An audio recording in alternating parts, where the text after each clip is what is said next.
ये बात तब की है जब मैं मिडिल स्कूल में बास्केटबॉल खेलता था। मैं उस वक्त 8वीं क्लास में था और उस सीजन में हमारे बहुत सारे मैच थे। अक्सर ऐसा होता था कि एक ही हफ्ते में 3 या 4 गेम्स खेलने पड़ते। उस दिन सोमवार था और हमारी स्कूल में ही रात 8 बजे एक राइवल टीम से मैच था।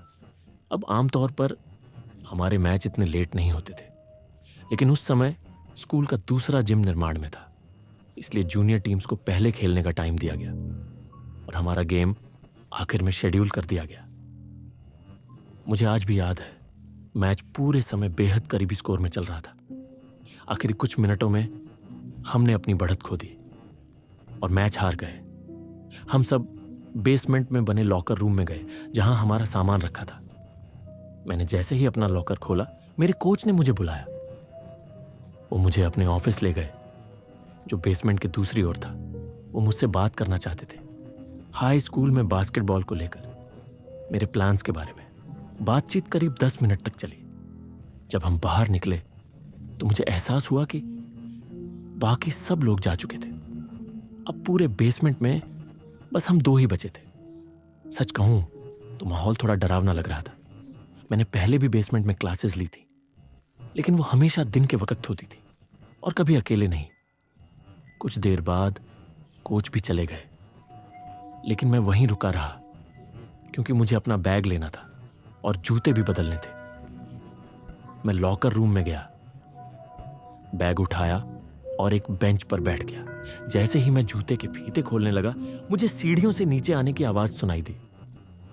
शुरुआत में सोचा शायद कोच ही कुछ भूल गए होंगे, लेकिन जब मैंने देखा तो वो एक अनजान आदमी था जो जनरेटर की यूनिफॉर्म पहने बेसमेंट में घूम रहा था। थोड़ा अजीब जरूर लगा, इतनी रात को स्कूल में सफाई कर्मी, लेकिन फिर सोचा शायद उनका टाइम यही हो। वैसे भी मैं पहली बार इतने लेट स्कूल में था, तो क्या पता। मैंने ध्यान नहीं दिया और दोबारा अपने जूतों में लग गया। लेकिन तभी वो आदमी लॉकर रूम के अंदर आ गया। हाथ में एक पोछा था। हमारी नजरें मिली और फिर मैंने नीचे देख लिया, लेकिन मुझे साफ महसूस हुआ कि वो आदमी लगातार मुझे घूरे जा रहा था। सबसे अजीब बात, वो पोछा बस पकड़े खड़ा था, उसे साफ सफाई कर ही नहीं रहा था। ये सब लगभग 20 सेकंड तक चला। फिर अचानक वो मुड़ा और लॉकर रूम के पिछले हिस्से में बने इमरजेंसी डोर की तरफ चला गया। उसने वो दरवाजा खोला और अंदर आए 3 और लोग, काले कपड़े पहने हुए। अब तक किसी ने एक शब्द भी नहीं बोला था। चारों बस मुझे घूरे जा रहे थे। मेरा दिल इतनी तेज धड़क रहा था जैसे छाती से बाहर निकल आएगा। कुछ समझने से पहले ही मैं खड़ा हुआ और पूरी ताकत से दौड़ पड़ा सीढ़ियों की तरफ। मैं भागता रहा सीधा स्कूल के फ्रंट डोर तक। मुझे पूरे वक्त पीछे किसी के भागने की आवाजें सुनाई देती रही। जब मैं दरवाजे तक पहुंचा और पीछे देखा, कोई नहीं था। मैं बाहर निकला तो देखा स्कूल के एकदम पास एक सफेद वैन खड़ी थी, गलत तरीके से पार्क की हुई। पूरे पार्किंग लॉट में सिर्फ वही वैन थी। मैं उस रात सीधा घर भाग गया। अगले दिन स्कूल में मैंने अपने प्रिंसिपल को सब कुछ बताया, लेकिन वो जैसे कुछ सुन ही नहीं रहे थे। उन्हें जरा भी फर्क नहीं पड़ा। ना कोई एक्शन लिया गया, ना कोई जांच हुई। आज तक मुझे नहीं पता उन लोगों की मंशा क्या थी या वो पहला आदमी अंदर आया कैसे, लेकिन उनके देखने का अंदाज बता रहा था कि उनका इरादा बिल्कुल भी सही नहीं था।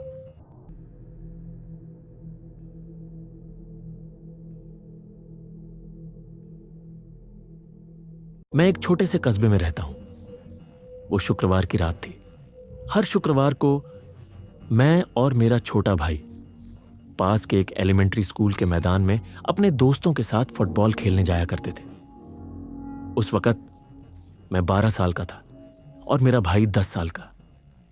हमारे मम्मी पापा ज्यादा सख्त नहीं थे और किसी वजह से स्कूल रात को भी फील्ड की लाइट्स जलती छोड़ देता था, तो हम हमेशा रात में ही खेलते थे। मुझे याद है रात के करीब 8 बजे थे जब मैं और मेरा भाई आधा मील पैदल चलकर फील्ड की तरफ निकले। रास्ता थोड़ा सुनसान था, लेकिन हमें आदत हो गई थी। हम वहां पहुंचे, अपने दोस्तों से मिले और तकरीबन 1 घंटे तक यूं ही खेलते रहे। तभी मेरी नजर एक कार पर पड़ी जो स्कूल की पार्किंग में आकर रुकी। मुझे थोड़ा अजीब जरूर लगा, लेकिन मैंने किसी से कुछ नहीं कहा। हम खेलते रहे, लेकिन मेरी नजर बार बार उस कार की तरफ जाती रही। वो कार वहीं खड़ी थी, हेडलाइट्स ऑन थी, लेकिन कोई बाहर नहीं निकला। तभी एक आदमी बाहर आया और फील्ड के पास बनी बेंचों की तरफ चला गया। वो वहां बैठ गया और हमें खेलते हुए देखने लगा। अब मेरे दोस्तों को भी उसका ध्यान आया। एक दोस्त ने कहा, यह आदमी तो बड़ा अजीब लग रहा है। हमने खेलने की कोशिश की, लेकिन मन नहीं लग रहा था। पता था कोई अजनबी हमें घूर रहा है। हमने तय किया, अब बस बहुत हुआ, खेल यहीं खत्म करते हैं और घर चलते हैं, क्योंकि हम सब कुछ ना कुछ अजीब महसूस कर रहे थे। मैं और मेरा भाई घर की तरफ निकल गए। काफी दूर चलने के बाद मैंने एक बार पीछे मुड़कर देखा। वो आदमी अब खड़ा हो गया था। हमने चलना जारी रखा। आगे एक कच्चा रास्ता था जो बिना लाइट के जंगल से होकर जाता था। रास्ता लंबा था। मैंने एक बार फिर पीछे देखा और देखा वो आदमी अब हमारी तरफ बढ़ रहा था। मुझे डर जरूर लगा, लेकिन खुद को समझाया शायद वो अपनी कार की तरफ लौट रहा हो। लेकिन मेरा वो भरोसा भी टूट गया, क्योंकि वो आदमी अपनी कार को पीछे छोड़ आगे बढ़ गया। अब मुझे यकीन हो गया था कि वो हमारा पीछा कर रहा है। मेरे चेहरे के हाव भाव देखकर मेरा भाई भी समझ गया कुछ ठीक नहीं है। अब जो रास्ता था वो एक मोड़ से होकर जंगल के अंदर जाता था। जब हम उस मोड़ पर पहुंचे, मैंने देखा कुछ सेकंड के लिए हम उस आदमी की नजर से बाहर हो गए थे। तेजी से सोचते हुए मैंने अपने भाई का हाथ पकड़ा और उसे खींचकर झाड़ियों के पीछे ले गया। हम दोनों झुककर छिप गए। कुछ ही सेकंड बाद उस आदमी की परछाई रास्ते पर दिखाई दी। वो हमारे सामने से गुजरा, लेकिन जब उसे दिखा कि हम अब वहां नहीं थे, वो रुक गया और पलटकर वापस देखने लगा। अब मुझे 100% यकीन हो गया वो आदमी हमारा ही पीछा कर रहा था। मेरा दिल बहुत जोर से धड़क रहा था, लेकिन मैंने पूरी कोशिश की कि हम बिल्कुल शांत रहे। कुछ मिनट तक वो हमें खोजता रहा, लेकिन फिर हार मानकर वो रास्ते पर आगे बढ़ गया। हम कुछ देर और छिपे रहे।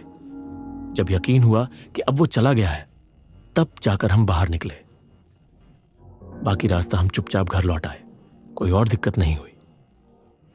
अगले हफ्ते जब स्कूल में दोस्तों से मिला तो मैंने उन्हें ये पूरी बात बताई, और जो उन्होंने बताया वो सुनकर मैं सन्न रह गया। लगभग हर किसी ने कहा उन्हें भी उस रात कुछ ऐसा ही अजीब अनुभव हुआ था। हम सब ने मिलकर तय किया कि इस बारे में मम्मी पापा को कुछ नहीं बताएंगे। आज भी जब उस रात के बारे में सोचता हूं तो रोंगटे खड़े हो जाते हैं। सच में यह सोचकर ही डर लगता है, उस आदमी की असली मंशा क्या थी।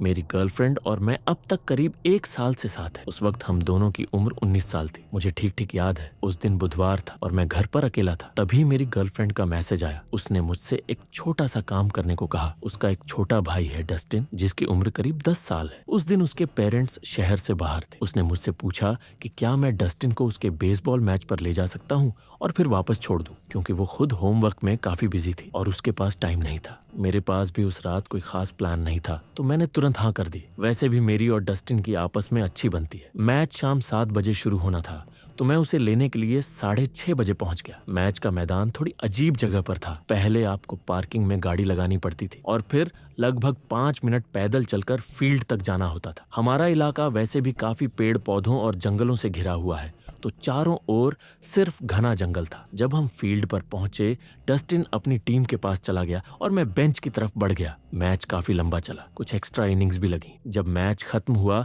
तब तक बाहर एकदम अंधेरा छा चुका था। डस्टिन को अपने कोच से कुछ बात करनी थी, इसलिए हम आखिरी लोग थे जो पार्किंग लॉट की ओर निकल रहे थे। अब फील्ड की सारी लाइटें बंद हो चुकी थी और चारों ओर सिर्फ पेड़ ही पेड़ थे। सच कहूं तो माहौल थोड़ा डरावना लग रहा था। फिर भी हम दोनों चलने लगे। तभी मेरे फोन पर मेरी गर्लफ्रेंड का मैसेज आया। उसने पूछा कि हम कहाँ हैं। मैंने जवाब दिया। मैच थोड़ा लंबा चला, लेकिन अब हम लौट रहे हैं। हम रास्ते पर आगे बढ़ ही रहे थे कि डस्टिन अचानक रुक गया। उसने सामने इशारा करते हुए कहा, भैया वो देखो। मैंने नजरें तेज। अंधेरा बहुत था, लेकिन मुझे एक परछाई सी दिखी। कोई शख्स दूर खड़ा था। जब मेरी आंखें थोड़ा एडजस्ट हुई तो देखा वो शख्स धीरे धीरे रास्ते से हटकर पेड़ों के बीच चला गया। मैंने ऐसा दिखाया जैसे मुझे कुछ नहीं दिखा, ताकि डस्टिन डर न जाए। मैंने उससे कहा, मुझे तो कुछ नहीं दिखा, और हम चलते रहे। जैसे ही हम उस जगह से गुजरे जहां वो शख्स खड़ा था, मुझे साफ साफ पेड़ों के बीच कुछ सरसराहट सुनाई दी, लेकिन मैंने कुछ नहीं कहा और बस आगे बढ़ते गए। करीब 1 मिनट बाद हम कार तक पहुंच गए। मैंने जेब में हाथ डाला चाबी निकालने के लिए, लेकिन मेरी जेब खाली थी। मेरा दिल धक से रह गया। शायद बेंच पर बैठते वक्त चाबी गिर गई थी। मैंने सोचा वापस जाकर चाबी उठा लाऊं, लेकिन तभी डस्टिन फिर से बोला, भैया वो आदमी फिर से दिखा रास्ते पर।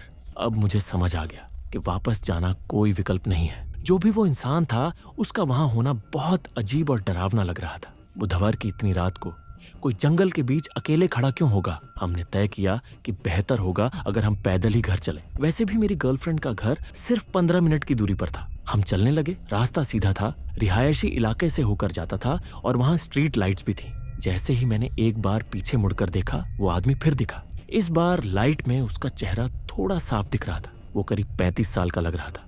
वो एक स्ट्रीट लाइट के नीचे खड़ा था और ऊपर देख रहा था। उसके हाथ में कुछ था। जब मैंने ध्यान से देखा तो समझ आया, वो एक चाकू था। अब हम दोनों काफी घबरा गए थे, लेकिन फिर भी हम चलते रहे, हर थोड़ी देर में पीछे मुड़कर देखते हुए। मैंने गौर किया कि वो आदमी हर बार एक नई स्ट्रीट लाइट के नीचे आ जाता था, जैसे हमारा पीछा कर रहा हो। शुरू में लगा शायद मेरी आंखों का धोखा है, लेकिन फिर मैंने स्ट्रीट लाइट्स गिननी शुरू की। जो पहले 5 लाइट्स दूर था, अब बस 3 रह गई थी। अब मुझे उसकी कराहने जैसी आवाजें भी सुनाई देने लगी। अब डर चरम पर पहुंच चुका था। हमने अपनी चाल तेज कर दी और एक मोड़ पर मुड़ गए। अब हम आखिरी सड़क पर थे। मेरी गर्लफ्रेंड का घर कुछ ही कदमों की दूरी पर था। तभी हमारे पीछे तेज तेज भागते हुए कदमों की आवाज आई। वो आदमी अब हमारी तरफ दौड़ रहा था। हमने बिना कुछ सोचे दौड़ लगा दी। घर के पास पहुंचकर हम सामने वाले लॉन की झाड़ियों के पीछे छिप गए। मैंने तुरंत मेरी गर्लफ्रेंड को मैसेज किया, डोर खोलो जल्दी। करीब 1 मिनट बाद दरवाजा खुला और हम दोनों भागकर अंदर गए। मैं फौरन खिड़की पर गया जो सड़क की तरफ थी, और हाँ, वो आदमी अब भी वहां था। वो सड़क के बीच में चक्कर काट रहा था, अब भी कराह रहा था, और उसके हाथ में अब भी वो चाकू था। वो लोगों के कूड़ेदान लात मारकर गिरा रहा था। हमने तुरंत पुलिस को कॉल किया, लेकिन जब तक वो पहुंचे तब तक वो आदमी वहां से जा चुका था, और आज तक शायद वो कभी मिला ही नहीं। बाद में मेरी गर्लफ्रेंड ने मुझे घर छोड़ा और रास्ते में मैंने उसे सब कुछ बता दिया। हफ्ते के अंत में उसके मम्मी पापा ने मुझे थैंक यू कहा, उनके बेटे की हिफाजत करने के लिए, और इस पूरे हादसे के लिए मुझसे कोई शिकायत नहीं की। कुछ दिन बाद मैं अपने दोस्तों के साथ उस फील्ड में दोबारा गया, और हाँ, मेरी चाबी वहीं बेंच के पास जमीन पर पड़ी थी। पूरा अनुभव वाकई बहुत डरावना था। जो भी वो शख्स था, वो बिल्कुल ठीक दिमागी हालत में नहीं था।